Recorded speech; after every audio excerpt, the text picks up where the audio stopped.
Hey YouTubers, Mike B here with yet another helmet video. Today I've got one that's very near and dear to me as it was my helmet. Um, so this is the ACH, the Advanced Combat Helmet. This is introduced in like 2002 or the early 2000s nevertheless as the Mitch Modular Integrated Communications Helmet, and then it was upgraded to the Advanced Combat Helmet. So I think the Army still uses these, of course. The Marines use the lightweight helmet, which is kind of similar, but it's got the old Pasget style shell to it. Anyways, this is the one I had in 2009 on the deployment to Iraq, and I had this until I got out in 2012. So the Paz gets a really cool helmet, and I've got the ACU cover on it. I don't really want to take it out because it's a pain in the butt.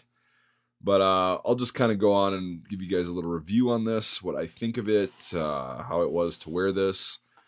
Pretty much, it's a sweet helmet. I've been a helmet guy all my life, and when I got in and happened to get issued one of these, I was like, oh, yes, that's cool. I don't have to buy one. It's awesome. And I had to play around with it. And I was actually given another ACH from a person at a military collector show and ended up turning that one in and keeping the one I actually had. So it worked out pretty well.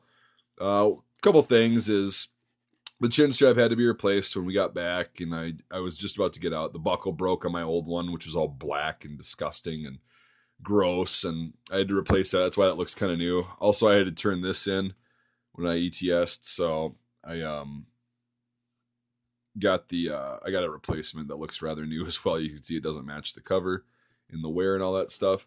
And the Rhino mount right here, my original broke, so that's all replaced. I just kind of set this up to how it was when I was overseas. I didn't have one of those fancy lights on because the one I did have didn't work, so I decided to just chuck it. Now, one cool thing about people, like I posted a picture of myself overseas in a reenacting group, and people were critiquing me, namely children who have never been overseas, and they were saying, "Why do you have your cat eye band on the outside of your rhino mount? It should be on the inside. That's far beam." Blah blah blah. Well, the reason I always wore it like this was because the particular set of nods that I was issued uh, in the Rhino mount, just for whatever reason, didn't like each other.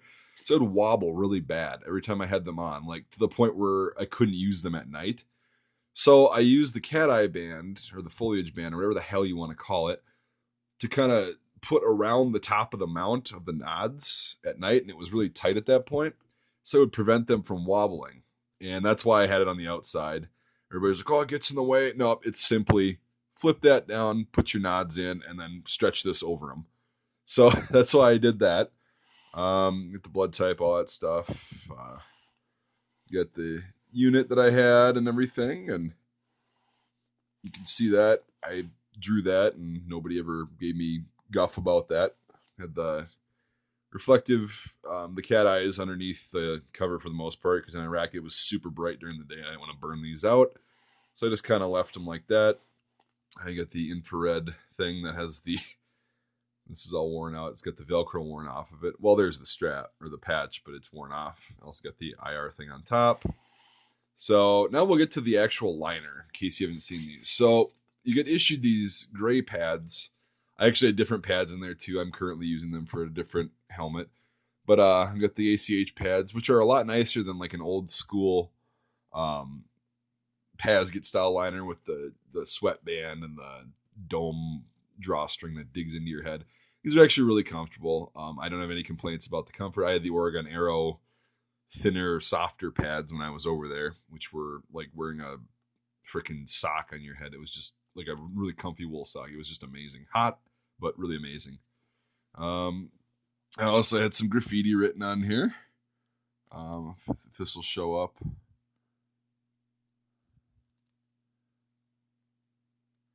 Pretty much what it says is, "I love the fucking army and the army loves fucking me." That was a quote from a Vietnam vet buddy of mine who told me that when I was over there and talking to him at one point on, I think, Facebook or whatever. I know here come all the comments. "I didn't have Facebook when I was deployed." Well, 2009, they had everything set up. So, yeah, I was able to go on Facebook once in a while. So, yeah, I was talking to him, and he was like, "This is what I had written on my helmet." So I decided to write it. And it was seen one point by a certain upper enlisted individual who didn't really like it, but it remains still to this day. So Yeah, that's my ACH. Did I mind wearing it? No, it actually, besides the heat, part of it was really comfortable. It was heavy as hell, but my vest was a lot heavier, so it kind of takes the focus off of your head. But it's a really comfortable helmet, and it, I guess, would provide protection. My friend was wearing his ACH in Afghanistan, got hit right, I think on the other side actually, but like in this location of the helmet, and it went over and blew out the other side and saved his life. So yeah, it's a pretty neat helmet. I'm glad I got to keep mine as a souvenir and kind of a memento and part of the collection, so now I don't have to fork over a couple $100. But yeah, so here's the advanced combat helmet, and if you get any questions, let me know. Kind of wrap the video up. If you haven't already, if you could like this video and then subscribe to my channel if you like this sort of thing. I've got plenty of videos like this. And yeah, you can check out my Patreon too. There's a link in the description. Consider supporting me on there. If not, that's totally fine. And to all my viewers, past and present, thank you very much, and we'll see you next time.